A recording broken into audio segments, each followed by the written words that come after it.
जय हिंद साथियों, स्वागत है आप सबका 14 नवंबर 2022 दैनिक समसामयिक की पीडीएफ रिवीजन में और फुल पत्ती वाली पीडीएफ रिवीजन क्लास में दोस्तों।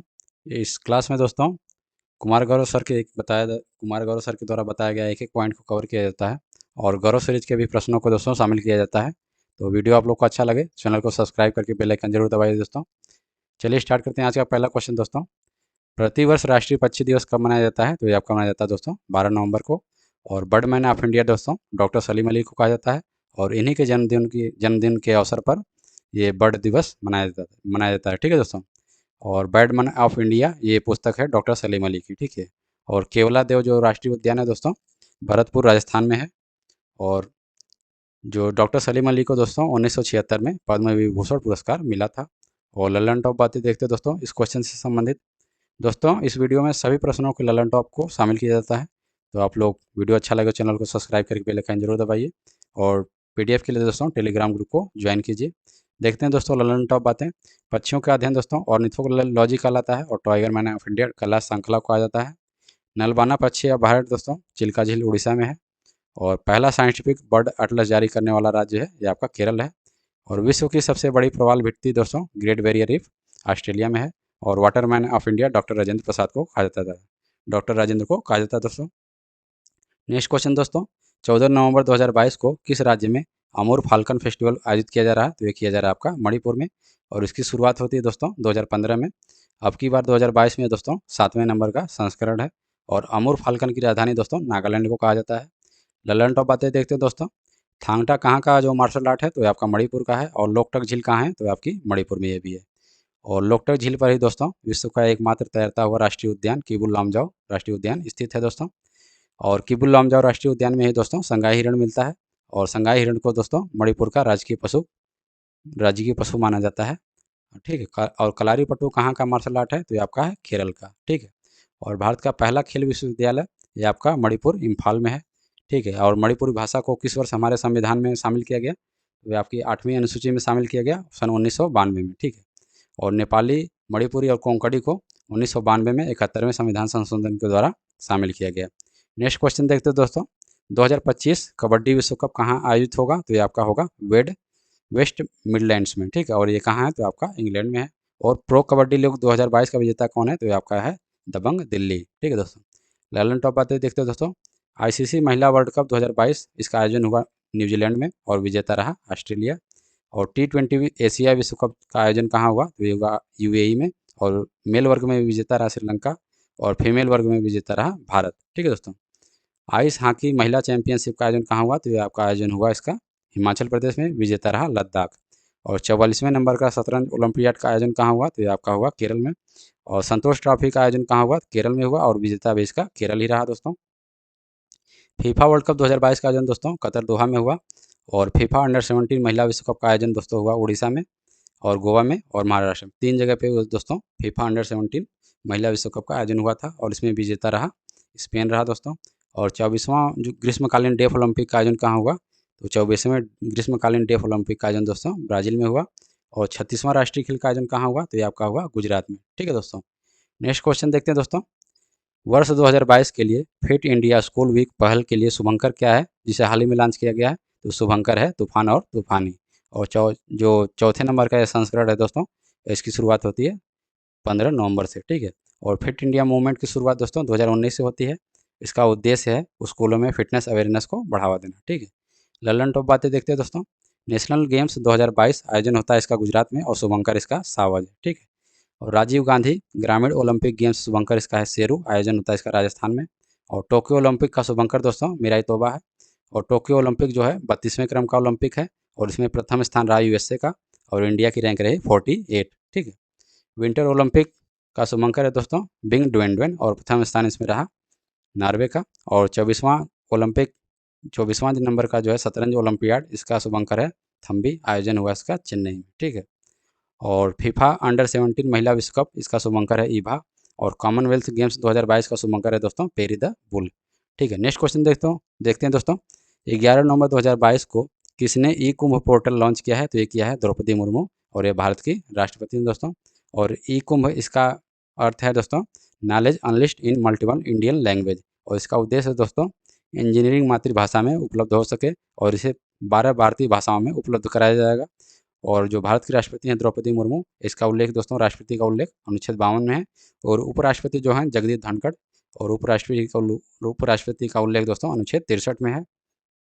ललन टॉप बातें देखते हैं दोस्तों।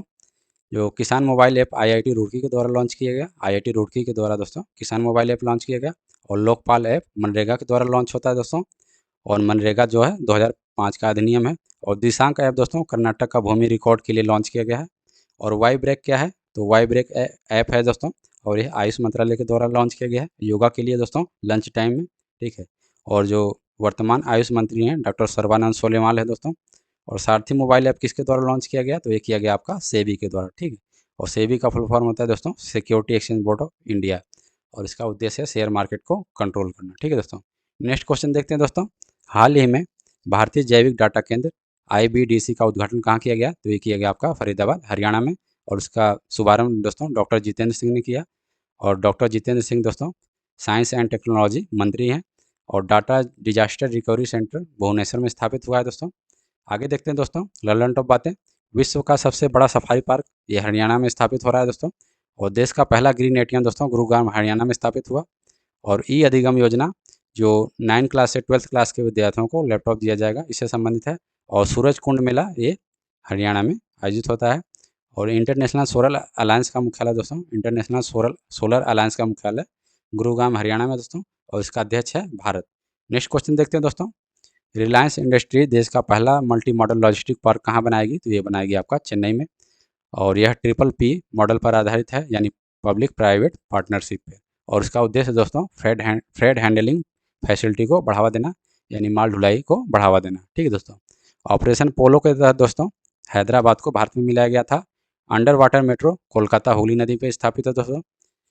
आगे देखते हैं दोस्तों ललन टॉप बातें। एनम एजुथुम योजना ये तमिलनाडु के दोस्तों। और मुफ्त नाश्ता कार्यक्रम ये भी तमिलनाडु का है। और पोंगल कहाँ मनाया जाता है, तो यह भी आपका तमिलनाडु में। और जल्लीकट्टू का आयोजन कहाँ होता है दोस्तों, तो ये भी आपका तमिलनाडु में होता है। और भारत का पहला डुगोंग संरक्षण यानी समुद्री गाय जो संरक्षण रिजर्व है, ये भी आपका तमिलनाडु में है। और कोरोमंडल तट को तमिलनाडु तट को कोरोमंडल तट कहा जाता है दोस्तों। और जो कोरोमंडल तट है यहाँ पर लौटते हुए मानसून से वर्षा होती है दोस्तों। कुडनकुलम और कल्पक्कम परमाणु संयंत्र है, ये आपका तमिलनाडु में स्थित है दोस्तों। और इसे रूस की सहायता से स्थापित किया गया है। आगे देखते हैं तमिलनाडु का जो शास्त्रीय नृत्य है यह भरतनाट्यम है। और भारत की पहली शास्त्रीय भाषा तमिल है, वैसे 2004 में शामिल किया गया दोस्तों। मीनाक्षी मंदिर किस शैली में स्थित है, तो मीनाक्षी मंदिर दोस्तों द्रविड़ शैली में है। और यह मदुरई तमिलनाडु में स्थित है। और यह वैगई नदी के किनारे स्थित है, ठीक है दोस्तों। नेक्स्ट क्वेश्चन दोस्तों। 12 नवंबर 2022 को किसे अंतर्राष्ट्रीय क्रिकेट परिषद ICC का दोबारा अध्यक्ष नियुक्त किया गया है, तो ये किया गया है ग्रेग बर्कले को। इसका मुख्यालय है दुबई UAE में। ICC का मुख्यालय दोस्तों UAE दुबई में, ठीक है। और वित्त और वाणिज्यिक जो समिति का प्रमुख किसे बनाया गया, तो ये बनाया गया जैसा को। याद रखिएगा दोस्तों ये बात, भारत के हैं जैसा, और वित्त और वाणिज्य समिति का प्रमुख जैसा को बनाया गया है। ललन टॉप बातें देखते हैं दोस्तों। ब्रिटेन के जो नए सम्राट हैं किंग चार्ल्स III हैं। और ब्रिटेन के प्रधानमंत्री जो हैं ऋषि सुनक हैं। विलियम रूटो केन्या के राष्ट्रपति हैं ये। ऑस्ट्रेलिया के नए प्रधानमंत्री कौन है, तो एल्बोनीज हैं। और श्रीलंका के नए प्रधानमंत्री दोस्तों दिनेश गुणवर्धने हैं। और हंगरी की जो पहली महिला राष्ट्रपति हैं ये कैटलीन है। और फिलीपींस के राष्ट्रपति दोस्तों मार्कोस जूनियर हैं, ठीक है। नेक्स्ट क्वेश्चन देखते हैं दोस्तों।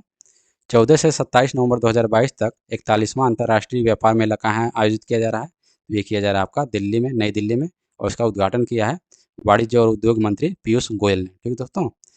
और इसकी थीम है वोकल फॉर लोकल और लोकल टू ग्लोबल, ठीक है दोस्तों। ललन टॉप बातें देखते हैं दोस्तों। इंटरपोल की जो 90 नंबर की महासभा की मेजबानी भारत कर रहा है दोस्तों। और ये नई दिल्ली में है, ठीक है। संघाई जो सहयोग संगठन 2023 की मेजबानी दोस्तों भारत करेगा।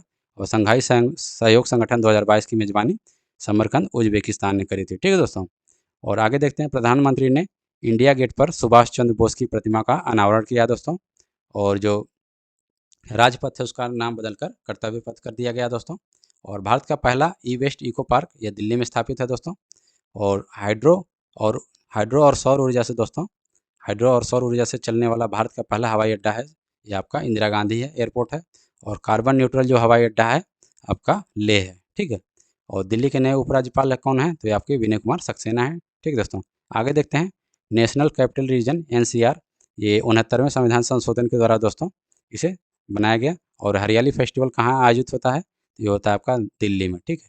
आज का लास्ट क्वेश्चन देखते हैं दोस्तों, इसके बाद हम लोग गौरव सीरीज के अंतर्गत भारत का भूगोल देखेंगे, ठीक है। तो देखते हैं दोस्तों आज का लास्ट क्वेश्चन। 13 नवंबर 2022 को किसने ICC T20 पुरुष क्रिकेट विश्व कप 2022 का खिताब जीता है? तो ये जीता है आपका इंग्लैंड ने, और इसका उप विजेता रहा दोस्तों पाकिस्तान। और इसकी शुरुआत होती है दोस्तों T20 वर्ल्ड कप की 2007 में, और 2007 का जो T20 वर्ल्ड कप का विजेता रहा था ये भारत रहा था दोस्तों। और 2022 T20 वर्ल्ड कप का आयोजन कहाँ हो रहा है? तो आपका ऑस्ट्रेलिया में हो रहा है, और ये 8वें क्रम का आयोजन है। और 2019 का वनडे वर्ल्ड कप का विजेता है इंग्लैंड, ठीक है। लंदन टॉप बातें देखते हो दोस्तों। रणजी ट्रॉफी मध्य प्रदेश विजेता है, और ये पहली बार विजेता बना है दोस्तों। विजय हजारे ट्रॉफी विजेता है हिमाचल प्रदेश। और कॉमनवेल्थ गेम्स 2022 में महिला क्रिकेट टीम ने सिल्वर पदक जीता है दोस्तों। और IPL 2022 का विजेता है गुजरात टाइटंस, और कप्तान है इसके हार्दिक पांड्या, ठीक है दोस्तों। उड़ीसा सरकार ने 10 नवंबर को राज्य में बाजरा दिवस के रूप में मनाए जाने की घोषणा की है दोस्तों। और अंतर्राष्ट्रीय बाजरे का वर्ष जो 2023 है। गौरव सीरीज के अंतर्गत भी 10 क्वेश्चन है दोस्तों, और भारतीय भूगोल को इसमें आज शामिल किया गया है। तो पहला क्वेश्चन देखते हैं, कर्क रेखा भारत के किन राज्यों से होकर गुजरती है? तो ये गुजरती है 8 राज्यों से। कौन कौन से राज्य देखते हैं दोस्तों? गुजरात है, राजस्थान है, मध्य प्रदेश, छत्तीसगढ़, झारखंड, पश्चिम बंगाल, त्रिपुरा और मिजोरम, ठीक है दोस्तों, ये 8 राज्य हैं। और तटीय सीमा बनाने वाले राज्य कौन कौन से हैं? तो ये आपके गुजरात है, महाराष्ट्र है, गोवा है, कर्नाटक है, केरल, तमिलनाडु, आंध्र प्रदेश, उड़ीसा और पश्चिम बंगाल, ठीक है दोस्तों। याद रखिएगा आप, आंध्र प्रदेश है और तेलंगाना जो तटीय सीमा नहीं बनाता है, ठीक है दोस्तों।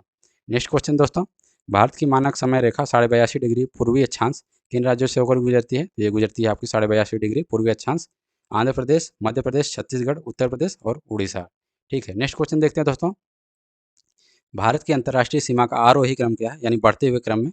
तो सबसे छोटी सीमा है नेपाल की, फिर उससे बड़ी है पाकिस्तान की, फिर चाइना से, और बांग्लादेश से भारत की सबसे बड़ी अंतर्राष्ट्रीय सीमा दोस्तों लगती है। आगे देखते हैं दोस्तों नेक्स्ट क्वेश्चन, मालदीव और मिनिकॉय के बीच सीमा का निर्धारण किस अक्षांश से होता है? तो होता है आपका 8 डिग्री चैनल से। मिनिकॉय और कवारत्ती के बीच दोस्तों 9 डिग्री चैनल है। अंडमान और निकोबार के बीच 10 डिग्री चैनल है, ठीक दोस्तों। नेक्स्ट क्वेश्चन देखते हैं, असम हिमालय कौन सी 2 नदियों के मध्य स्थित है दोस्तों? तो तीस्ता और ब्रह्मपुत्र नदी के, ठीक है। सिंधु और सतलज के बीच दोस्तों पंजाब हिमालय, पंजाब कश्मीर हिमालय, ठीक है। और सतलुज और काली के बीच दोस्तों कुमायूं हिमालय उत्तराखंड, ठीक है।